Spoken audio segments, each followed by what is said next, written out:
Ja, wir zeigen euch heute die Kabine 10502. Die ist ganz vorne, das ist eine Fensterkabine und ja, das Schiff hat 2 Aufzüge und dementsprechend ist der Weg vom Aufzug doch noch ordentlich weit. Das ist eine ganze Ecke weg. Also wir müssen bis ganz hinten durchlaufen. Ich öffne jetzt mal unsere Kabine. Boah, ist die groß. Boah, Wahnsinn. Und ein riesiges Bett. Das ist also deutlich breiter wie die Standardbetten auf AIDA oder auf der Mein Schiff.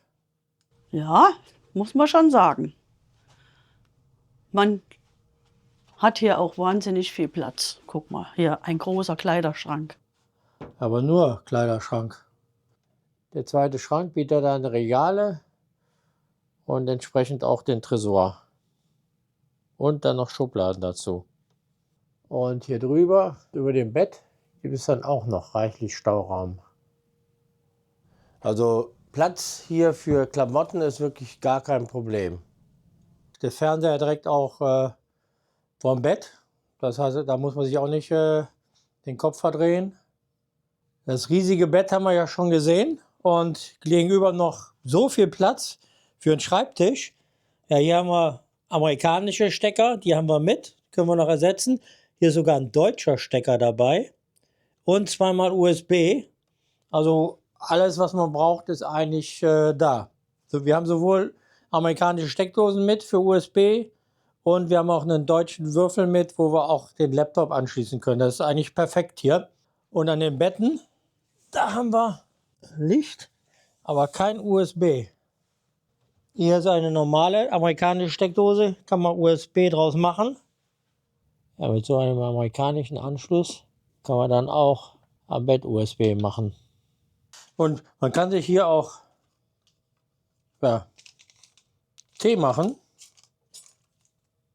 und Nescafé. Also mit dem Wasserkocher kann man sich auch eine Tasse Kaffee morgens schon machen. Der Föhn, der übliche Föhn. Hier ist ein Kühlschrank drin, der ist leer. Kann man sich also kalte Getränke reintun. Und nochmal jede Menge Schubladen. Dann haben wir hier das Bad. Ja, Duschkabine. Ordentlich, kann sich die Temperatur schön einstellen. Ja, also das ist kreuzfahrtmäßig wie üblich.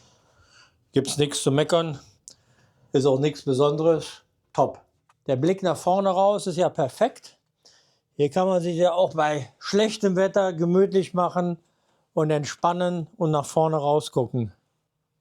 Ja, da haben wir Action, Abwechslung. Bei der AIDA Nova zum Beispiel wäre jetzt hier Schluss und dann wäre hier ein Balkon dran. Ja, das war der Eindruck von der Kabine.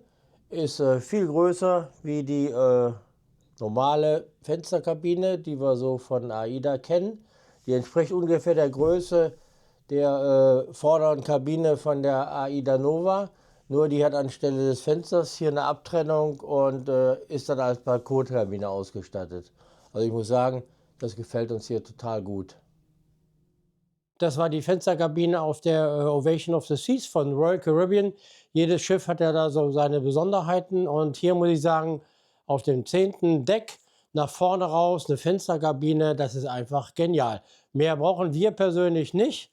Und natürlich, wer gerne auf dem Balkon sitzen möchte und dort seine Freizeit genießen möchte, der braucht natürlich eine andere Kabine. Aber wir sind in der Regel auf dem Schiff, brauchen das nur zum Schlafen. Und hier hat man so viel Platz, das ist einfach ganz toll. Die meisten Fensterkabinen auf AIDA oder auf Mein Schiff, die sind ja unten im Rumpf, da wo man halt Platz hat. Und oben hat man mehr Balkonkabinen verbaut. Und daher ist das hier eine ganz tolle Sache. Wir waren auf jeden Fall voll begeistert.